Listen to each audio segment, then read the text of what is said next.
Mr. Cudmore, you've made compelling interventions today on the importance of SR&ED, and we have with us today Ted Chu, who's a Member of Parliament for Kingston and the Islands, but is also the Liberal critic for science and technology and an expert in all things SR&ED.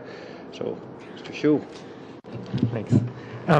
I was interested, Mr. Cudmore, in your remarks that you had done some simulations on the effect of the changes in SR&ED on your client base, and your statement also that a lot of the view from the ground out west often isn't seen in Ottawa, and it seems, if I have it right, you're telling us that folks here in Ottawa are not seeing that jobs in oil and gas companies will be affected because the cuts in SR&ED will reduce the incentive to do research and development. And because that is a world-leading sector of Canada's economy, indirectly that will affect jobs in all of Canada. If I think I have that right, but I want to ask, are you sure? I mean, you have a limited client base; it's mostly companies in Western Canada. Are you sure that? Do you have any other evidence that what you find from your client base would apply more generally?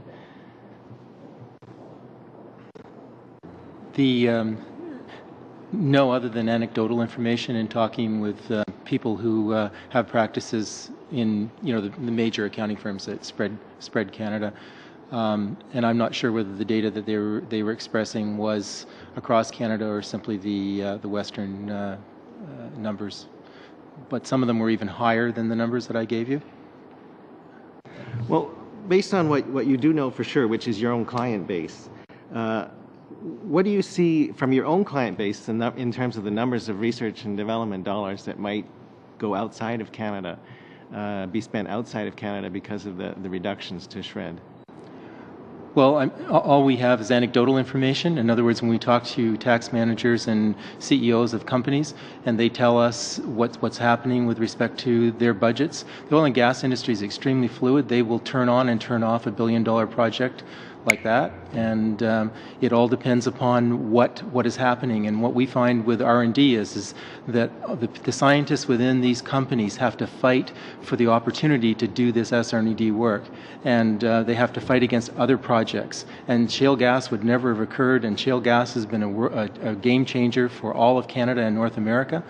And that probably wouldn't have happened if they hadn't been able to have some tipping point. And the SR&ED program is quite often that tipping point that allows those engineers and those scientists to go forward with some of these technologies that push the envelope beyond where we ever anticipated it could go. In terms of the complexity of SR&ED, could you address that Sure. In the context of the decrease of the proxy rate?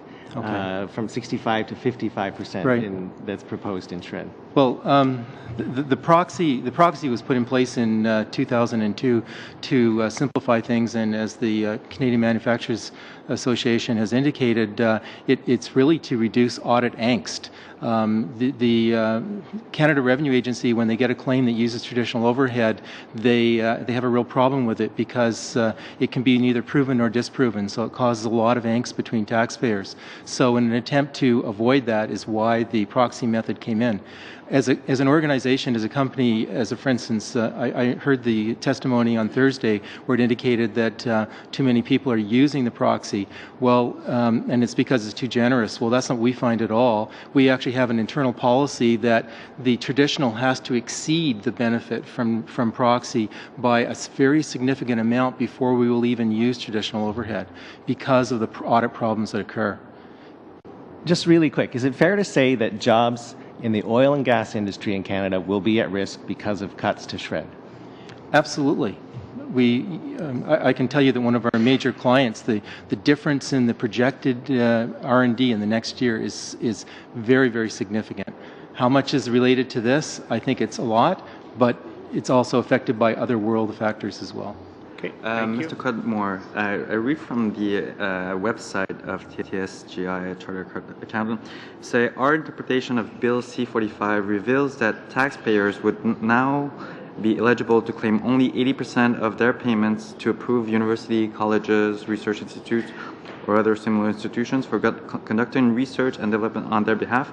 This change was not highlighted at the time of the budget announcement and would seem to be counter to the government's emphasis on increasing collaboration between industry and academia. Is that correct? That's correct. Can you expand more on that one? Well, when the budget speech came out, it seemed to indicate that they were dealing only with where someone was using a third-party contractor, so they went out and hired XYZ engineering company to do part of their SR&ED program. And then when the Bill C-45 came in, they used the wording to actually capture other parts besides third-party contractors, the normal contractors who the purpose that the budget speech said it was there for was to get rid of a profit margin, which we can all dispute whether or not even that was necessary. But why would they want to put universities in there? If there's any group that does not make a profit, we're all supporting universities in many different ways. I don't understand why that would have been included in Bill C-45. We're wondering also a lot of things regarding that. Regarding SR&ED, we've heard from the other side that changes to the SR&ED here tax credit would actually either reduce red tape or things like that. Have those changes really affected red tape reduction? You're asking good questions. The government has tried diligently for a decade or more to try to reduce complexity and lack of predictability in the SR&ED program. And as other people have alluded to here, that continues to be the swan song that continues. It is very, very difficult to do that. None of the measures that the government is proposing to introduce will actually do anything other than make it more complex and more expensive for taxpayers.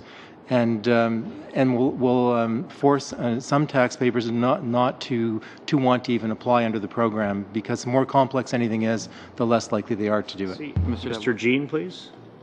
Thank you, Mr. Chair. I appreciate that. And thank you, witnesses, for attending today. I'm very interested in talking a little bit more about SR&ED. I have done some research online, and I actually have come across some people that indicate that they are experts at SR&ED. R&D partners, for instance, say that they have a reputation and track record, leading Canadian independent R&D tax advisor that has been in business for over 10 years, successfully filed over 1,000 projects and $100 million in R&D tax credits, comprehensive and thorough understanding of the current R&D tax rulings, excellent relationship with federal and provincial tax authorities across Canada. Are you individuals familiar with this particular company, R&D Partners? R&D Partners. R&D Partners. Okay, it's on the website. It's one of the first three hits that come up. I just wonder, they seem to indicate that they have an excellent track record. They have successfully filed over 1,000 projects and $100 million in R&D tax credits. So it seems to me that there are experts out there that seem to know what they're doing. I am not one of those people. But I just want to confirm at this stage that my understanding is, as far as the changes to the SR&ED program, that the total pot of money is going to remain the same. In fact, my further understanding is that some of your groups have lobbied for more direct funding before and less SR&ED credits. Is that fair to say, Mr. Lavoie? More money going to direct funding? Because my understanding is any savings from the SR&ED program, it's not going to be going back into general revenues. It's going to actually be used to directly fund initiatives that SR&ED would have gone for. Isn't that fair to say? So the money is not being reduced. I think we've never been against more direct support mechanisms, but we've never advocated that any money into new direct support should be taken out of SR&ED. And I'm not saying that. In fact, the exact opposite. They're not taking money out of SR&ED. They're actually taking it, any savings that are there are still going to be used for that program.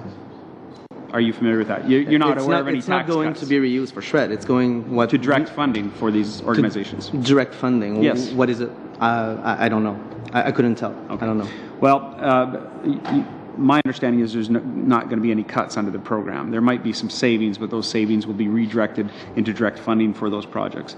Now, I'm just curious. You mentioned that this is one of the most important things for oil and gas industry, and I don't know if the government of Canada hands out $50 million a day, but right now Canada and the oil and gas industry for oil itself, because of the distribution struggle we have with our networks, are losing somewhere in the neighborhood of $50 million in direct profit per day on our oil industry. Are you familiar with that? Okay. This gentleman is. Are you familiar with that, sir? I don't know those numbers. Okay, well, you understand But that I understand that there's a 40% Yeah, tax the discount to the differential Americans. between- It's about $50 million a day. They're getting a great deal. Yeah, they're getting a discount, a great deal, $50 million deal a day. We've got to change it. Which is going to be $100 million in about 15 years. Are you aware of that?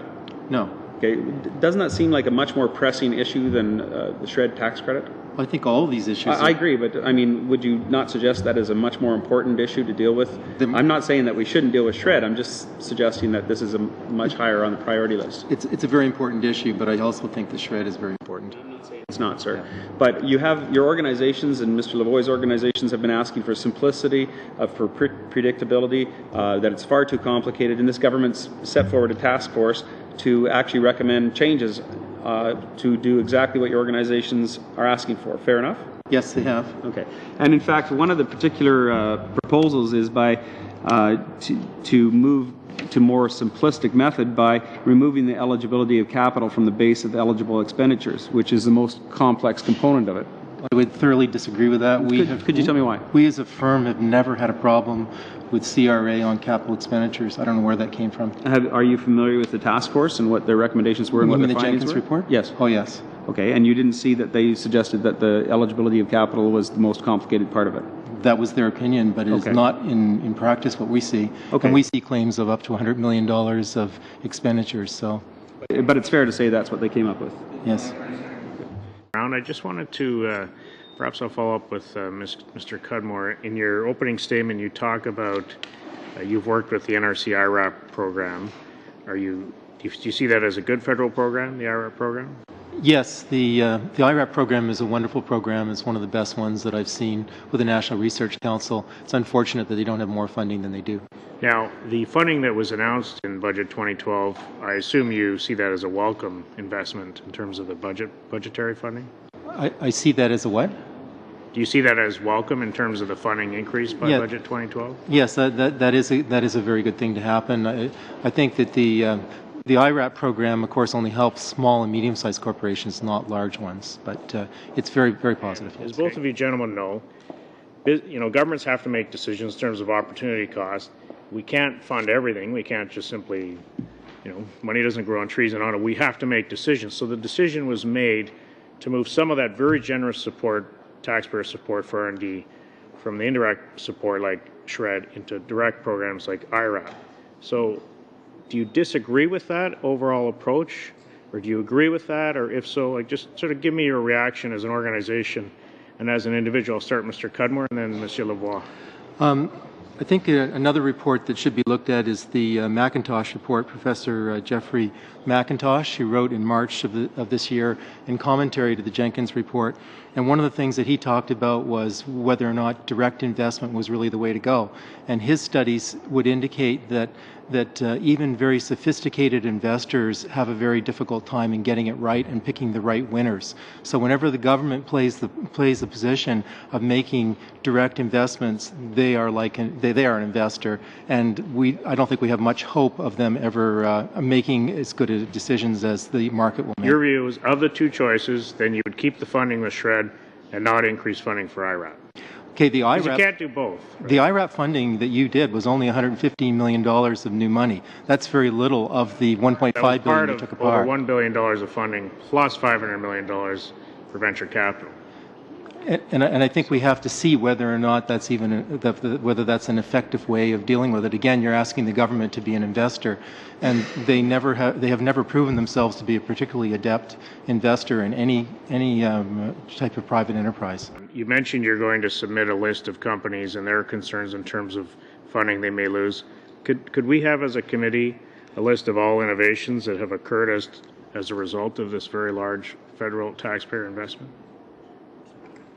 Members? Yes. And say, Mr. Cudmore, if you have any information the committee could consider. Because of that big, broad public policy debate, I mean, we as parliamentarians have to justify to taxpayers, including the Taxpayers Federation's in the room right now, $3.6 billion is an awful lot of taxpayer money. And the Jenkins panel came out with a specific report, which you two disagree with. But then you have to argue your case with very specific examples in terms of what types of innovations have actually happened as a result of business investment, as a result of the SR&ED program. So I'd like that information from both of you if I could ask for it. Okay. Thank you. Thank you. I want to thank all of our witnesses for being here today, responding to our questions, your presentations. If you have anything further, please submit it to the clerk. We'll ensure all members get it. And colleagues, we will suspend for a few minutes and come back with a second panel. Thank you.